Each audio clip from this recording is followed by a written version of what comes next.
This is Find Your PGA Pro, and since I've watched you, you've been doing the Mo Norman, who I spent a little bit of time with Jan Stevenson, and it's a fascinating concept. So I want you to go through with it, and because I'll go through what I know. No, I mean, right. I don't profess to have this thing mastered, but it has been my inspiration to the golf swing to simplify myself. Yep.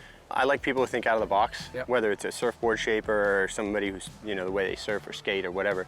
But as for golf, Mo was very unique. He came up with his own swing. He said everything everyone else did was wrong. And when I started playing golf, within the first couple months, the first magazine I ever bought was the Golf Digest.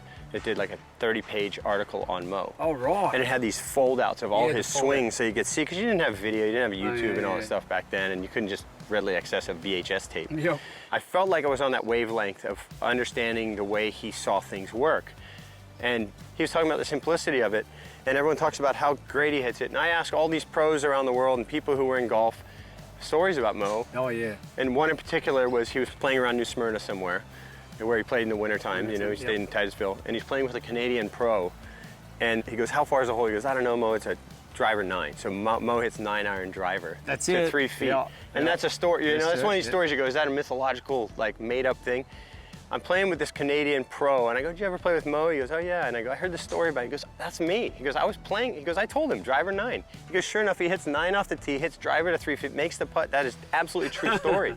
That's I amazing. went, that's incredible. So, Well, let's go I mean, we can through, kind of like, go some over of the simple stuff that because posture and the setup was a real key for him, wasn't it? Yeah, basic things in the setup, legs almost locked out. Yep.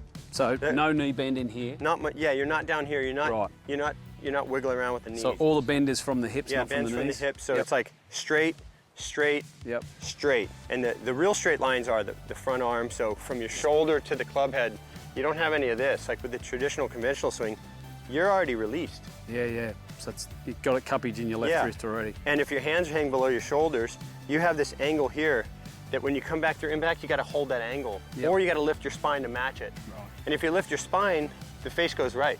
Yep. Right? It Yep. opens. So you're coming out of your posture. So then you got to time it back with your hand. There's a lot of things that happen with your posture and stuff. So I just thought, okay, I like this idea. Almost locked out knees. Yep. Straight arm here. And then from behind, this shoulder, because it drops, Yep. spine comes back. So the spine's kind of angling forward to the ball. So this is lower, this is higher because your left hand's higher. Yeah. And this spine is back. So it's almost like this club's coming up through this arm, through the mid-back. So it's really just you set up and go, there's a straight line, and you're ready to go. Yep. Well, get in and hit one because you watch me spray one right. Hey, but that's the cool bit. You've just made it simple, and that was Mo, is to try to keep the game simple, and that was all posture related. So I can see you creating angles there, which is cool. Yeah, I'm visualizing that straight line. Yep. That kind of straight line, spine a little back, and I want to keep my head back and my foot on the ground. Smash. Looks like you can just go as hard as you want on the way through. I think I gained distance when I started doing this. Yeah, right. Originally. Yeah. Because I had a friend who's a pro I play with a lot back home, just like a local pro, and he said, I don't know, I don't think it's good for distance. And we played, and he goes, I think you actually gained yardage. And I'm pretty sure I did probably because I was more consistent. Yeah, right. Come out of the middle more often. Yeah, I mean, with this swing, I almost never hit a duck hook unless I come out of it and just forget this elbow exists. Yeah. Well, it makes sense, doesn't it? I think keep it simple, stupid, isn't it? Keep it simple, stupid, yeah.